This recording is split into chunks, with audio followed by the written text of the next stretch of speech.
So that brings us to hopefully the reason why you're mainly here. Darren Darnborough is a member of the online branch. He is a member of the Equity Los Angeles East Coast US network. He's an actor, filmmaker, and We Audition co-founder. Darren is a British LA-based actor who I discovered whilst researching a self-tape techniques and tools for a self-tape workshop. I reached out for industry context to the phenomenon that has been self-tapes. This was in 2019. He's joining us today from Hawaii. It was 8 o'clock in the morning when he logged in for his sound check. So Darren, please turn on your camera. And everybody, please welcome on screen Darren Darnborough. Hi everyone, how you doing? It's really good for you to be here. Thanks for asking me, Caron. It's really nice to be here too. That's the one thing, when we go back to the real world, you get that round of applause as someone comes on stage. It's that I don't live for that, to be honest, so it's all good. I can see everyone here. I can see some familiar names as well. Like my co-founder Richard is in here. Hi Richard. Hi Richard. Julia Florimo's in here. Alexander Hathaway. All good people. So it's nice to see you all, guys. Thanks for all being here. Yeah, no, it's a really nice turnout. So Darren, the ambitions that you had that made you an actor, and an actor based in LA. Tell us that story.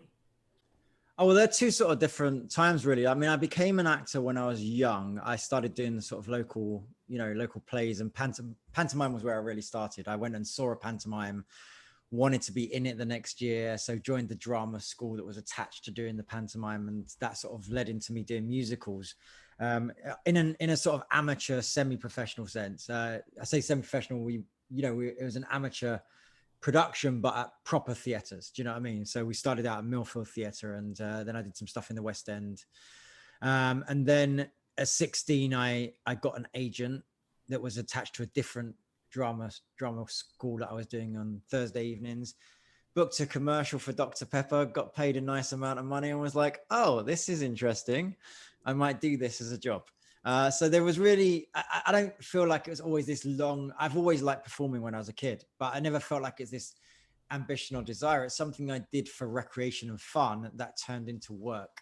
And then once I actually saw that you can make good money, I remember actually I was sitting, the real moment was I got picked up in this nice fancy car at my house. My dad, who was a complete skeptic, didn't even believe I booked the job. He's like, oh, there's lots of scams out there, Darren. And then this chauffeur picked me up, took me to Braze Studios out in, I think it's in Surrey. I don't know, somewhere out west. And I was starring in this Dr. Pepper commercial, and I had my lunch with Robson Green, who was there doing some other thing. And he'd already done Soldier, so he was already a big star. And he was so lovely and gave me, sat and had lunch with me and gave me some, I can't remember the advice, but I ended up running into him many years later in LA at an Oscar party. And I was like, you gave me some really good advice. I can't remember what it was, but you're awesome. And we had a cocktail and cheers to that. Cause he said he's still in the business. I was like, yes, there you go. So it was obviously good advice. But yeah, so that's I guess my first ambition came from that job to want to do that as a profession. I realized I could do it as a profession. Soon after, got some more jobs, joined Equity. I think I joined Equity at like 17 or 18. So I've been a member many, many years. But then the ambition to go to LA came from sort of a frustration with just my life in London. Not acting specifically, and not acting either. I had a frustration with feeling like, even though my life had a lot of variety to it in London, I just felt like I knew what was around every corner. And I was getting this kind of, it sounds silly really, because I lived in London, but getting this cabin fever feeling of like, oh, there's something else out there that I need to experience. And so the ambition for LA came from a casting director was doing a workshop, like one of these sort of seminars that you see in the stage newspaper. Casting director from LA comes to UK. It was something negligible, like £20 or whatever. And or maybe it was free, I can't even remember. But a friend and I went to this workshop, and there was a British casting director called Zora de Horta, who had moved out to LA to be casting director for MGM, and we did this sort of class and this workshop, and she was talking about the industry in LA, and it just fired me up. I was like, this woman is so positive, so happy, so supportive.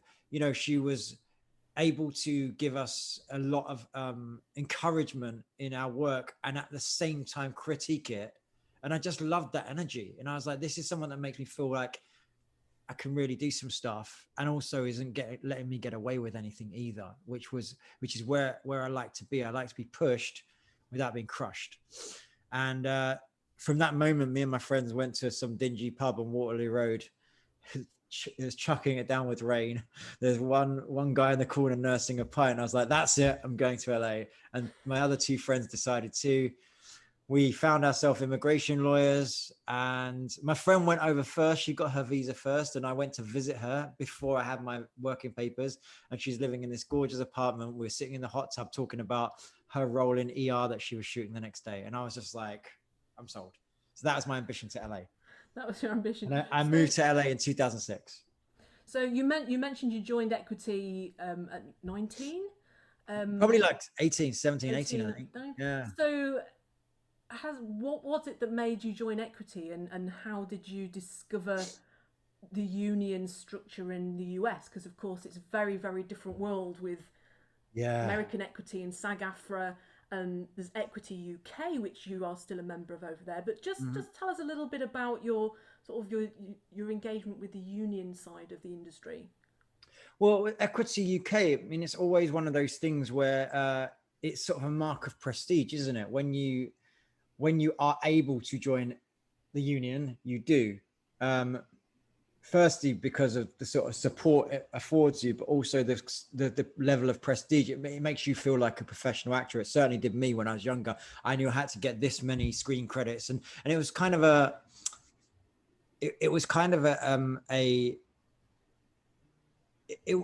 was an ambition in itself. It was a set of goals that I had to achieve to get to this next step where I could say, right, I'm in the union, I'm professional, and this affords me this protection and this level of security in myself that I'm going to be going for the right roles and stuff. Now, you're right, in the US, it's pretty different. There's some things that are similar. I mean, obviously a union's there to protect for you and negotiate for you and lobby and create standards and all that. And then there is this set of criteria that you need to be eligible to join the union. The American union costs a way ton more money. So anyone that's worried about their equity dues, if you don't know about the American union, you pay $3,500 to join it. And then you pay 1.5% of your annual income. Wow. Right. So it's pricey. And by the way, there's stages of the union in America where you are eligible, and then you become, so they call it a Taft-Hartley. So that means that, it's a name that I didn't know what the meaning was for many years, but in realistic terms, it means that you're eligible to join. And then the next job you do that's a union job, you're a must join, which means by the job after that, you have to join before you work. And for me, that job came, of course, it was a commercial that came the night before the job. So they literally called me at 6 p.m. and said, we want to hire you tomorrow. However, you have to join the union tonight. Here's the 24-hour number. And by the way, it's $3,500. So my advice to that is be ready to join it. Yes, it kind of takes. So you really need to have an entrepreneurial drive to, you do have that amount of money. So, I mean, you know what, Caron, that's a really good point. I think all actors need an entrepreneurial drive, especially today, right? I've always thought that. I've always been an entrepreneur, and I've always been an actor. And I've always followed actors and entrepreneurs. Like Richard Branson is as much as my hero as Anthony Hopkins is, right? Mm-hmm. And a lot of times in England, we talk about the creative side of it, the talent, the art, which is absolutely paramount, but we forget the business side. And the thing the Americans are really good at is it's business too. And, I might be bold for saying this, but honestly, I think anyone that forgets it's a business, you're going to struggle. You're hoping for that needle in a haystack of somebody seeing your innate talent and plucking you out and doing everything for you. And you probably will get crushed at some point because someone's going to take advantage. So you do need to have entrepreneurial mindset, I think. Yeah. So We Audition wasn't your first entrepreneurial adventure. No, no. I had a bunch before that. Yeah, but so We Audition, I I had seen lots of self-taping apps.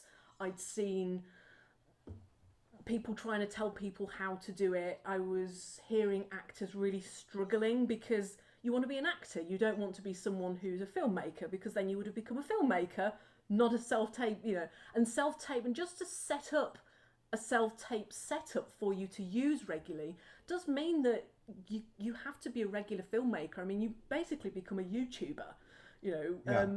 But that's not what they wanted. And I was looking around at, well, as a stage manager, because I'm not a performer, but I am a technician. So how can the technology stuff that's out there be gathered together so that I can help the people I know who need these skills as a stage manager, audio technician and lighting engineer?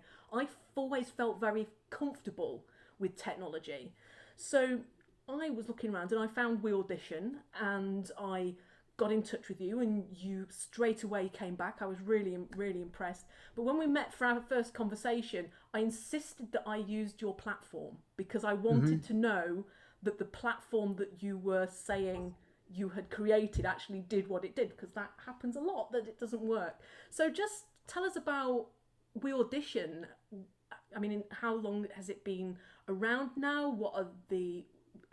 Just tell us about We Audition and what that's all about for you.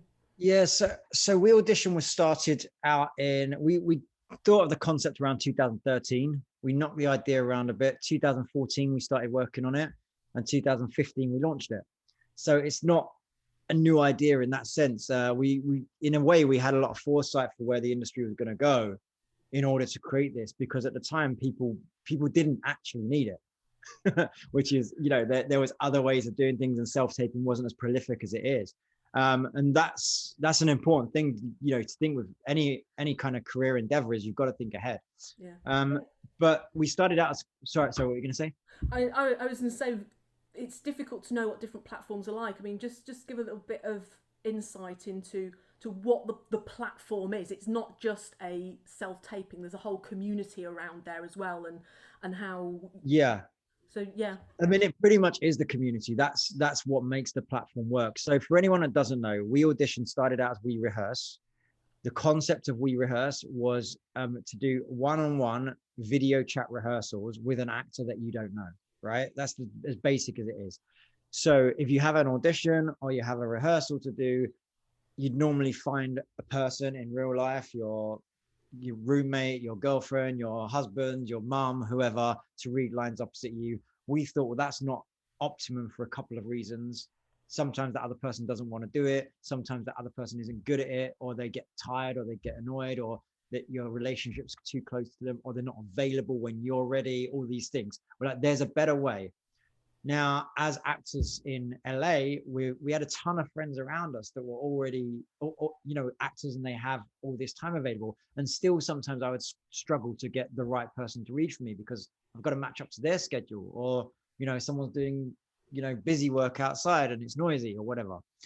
So we thought, well, having a worldwide community of actors that are adept at what they do for a living, that can help you and the whole thing was about help me instantly. If I need you right now, I need you right now. So that was the initial concept. That was launched, and it worked really well. We had a bunch of members, and people would discover it and realize that was actually a better way of doing things, even before they had to use video chat readers. Now we do because of the pandemic. But before that, people would realize it was great because it's on their schedule. So they could come home from their bar job at 3 a.m, and someone in Australia would be awake, ready to run lines with them, right? And then I have a friend that does a monologue competition in England called Monologue Slam UK. You probably know the guy, Jimmy Akínbọ́lá, pretty famous actor, and also does a company called Triforce Creative Network. And he brought the Monologue Slam to LA. And his competition is all about diversity and inclusivity and providing opportunities. So we were knocking some ideas together, and I said, hey, do you think that we could give away a spot in your show to anyone in the world via video chat? And they can fly into Hollywood and perform if they win. And so we just had this kind of, maybe this will work. We'll try it out. So we set up a day where we auditioned people through video chat. And the person that won that round was from Canada, from Toronto, called Camille Hollett French. And she flew in to Hollywood for the show, performed at the Chinese Theatre, and independently judged. Not we weren't judging it. It was top agents judging it. She won the whole competition. And that was our litmus test for whether auditioning online is going to work in that way, because we thought she had these top agents like Buchwald and CAA all unanimously agree that she was the top talent on the stage. The barrier to entry to that was being in the room. Well, we got her in the room through video chat. And so that was everything we needed to know to realize that talent doesn't have to be in LA or London or New York or whatever. It can be anywhere.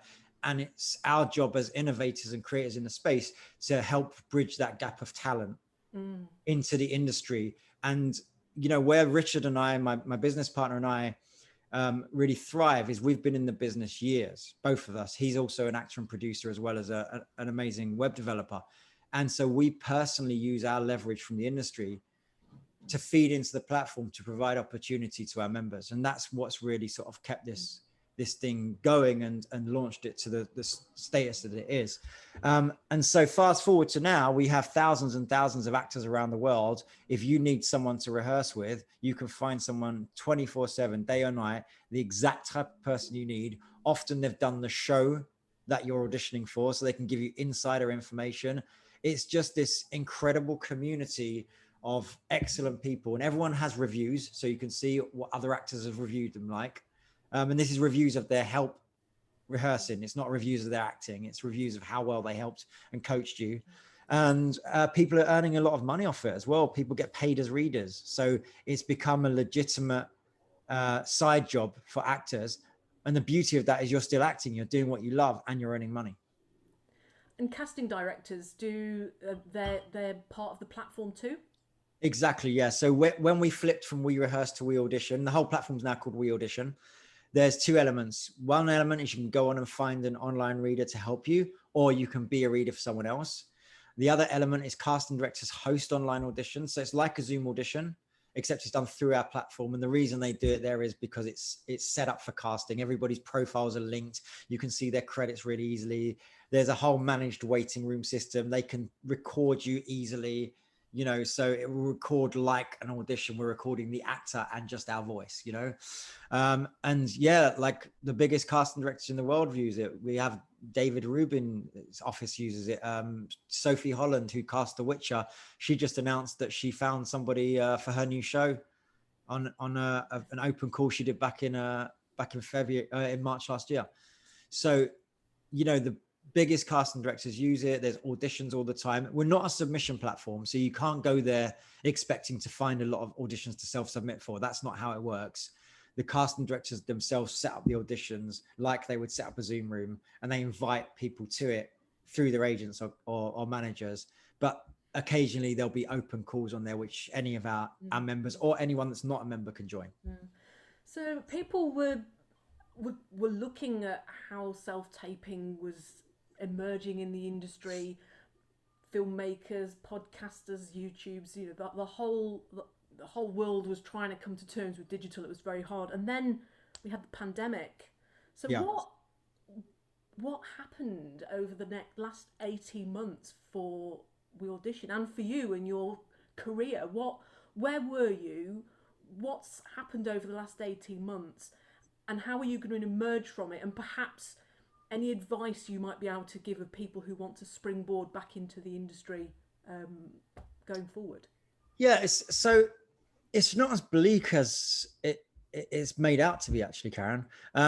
The first thing that happened with the pandemic was my personal acting work stopped like everyone's did, right? All the agents' office shut down. I was in Vancouver at the time, so I was like, well, I'll chill here for a bit. There's no point going back to LA because everything's shut. And luckily for me, I had the platform to work on, and I was able to recognize that, look, none of us knew how long this pandemic would last, but I was able to recognize, as my partner was in England, that this is going to be some solace for actors during that time, because it is a creative space where actors can work out. It's like your actor gym. So we put all of our newer effort and new time that we had into building new features for the platform and just refining it and finessing it. And then one of the sort of key moments, like I mentioned earlier, Sophie Holland, who cast the TV show The Witcher, she called us up, I think it was like 2 weeks into the pandemic, and said, hey, look, I'm on a forced hiatus on the show because no one's working. Can I do an open call on your platform and just meet 20, 30 new actors every day, just to meet new actors? And we're like, oh my gosh, yes, of course you can, right? The actors are going to love this. Like, they get to meet top casting director one-on-one through video chat. So we, got to work refining the platform to make sure it could handle that level. And Sophie did that for like every day for, I think, like 6 weeks. It was incredible. And so one of the reasons I like to share that story is that a lot of times actors feel like it's a them and us thing with casting, right? And that it's so hard, or it's, they only look at the same people, or whatever kind of story you might tell yourself is simply not true, right? And Sophie was a new mother.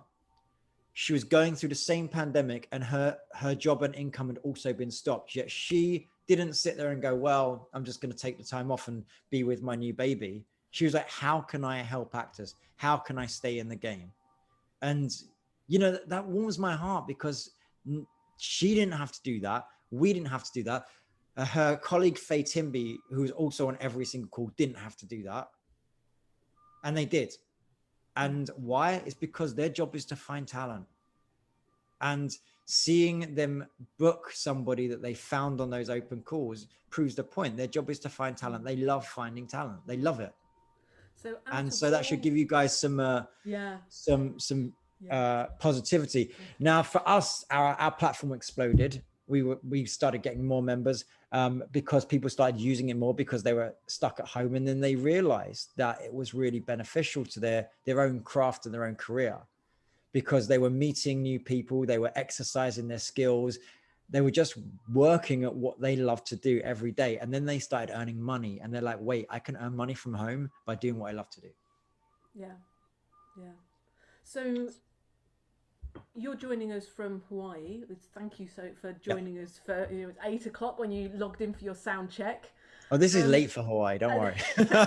And you're also, as I say, you are a jobbing actor too. So I'm just going to say to people, in a couple of minutes, I'm going to ask you to turn your cameras on. Please put your digital hands up if you've got a question for Darren, or if you've got a question that you want to put in the chat.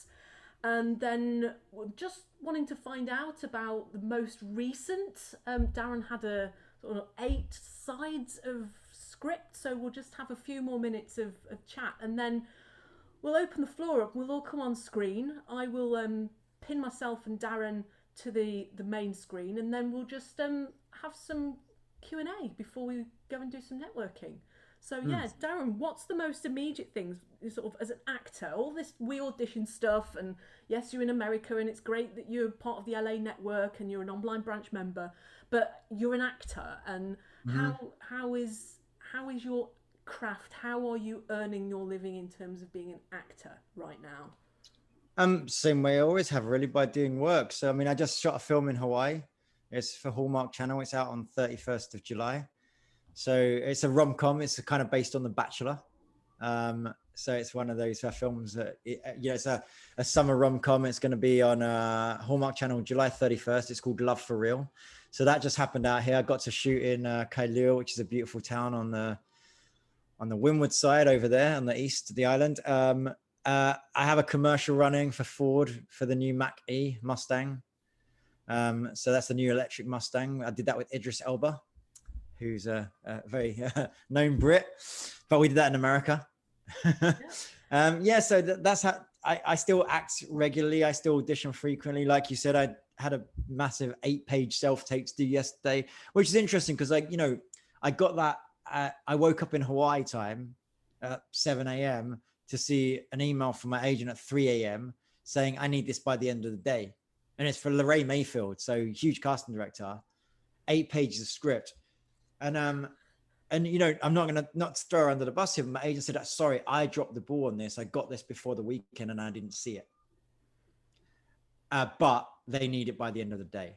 Gosh. And so I was like, well, good job I can just spring into action. And, you know, this is one of those moments I use my own platform to run the lines. I was like, I need to tape this no later than 3:30 in the afternoon so I can get it to them by end of day. And so I need to just hammer this. And I jumped on We Audition. I worked with a couple of actors, just running my lines, getting some coaching, just going over it and over it and over it. And then I taped it, you know, so cool. That's a typical day. So where can people find you online?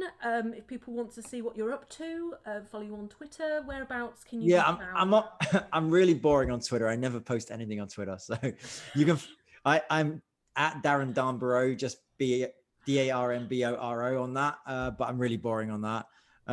Instagram is just my regular name, Darren Darnborough, and also at We Audition. I'll put it in the chat here. Just as I say, the online branch, which when the Lumio goes out, if people wanted to message you, I'm sure we can make sure messages get passed through, and that you'll probably be a member on there anyway. I will give you a round of applause. Thank you, and you'll be able to see everybody's faces. So welcome on screen, and thank you so much, Darren, for being the very first speaker of the online branch.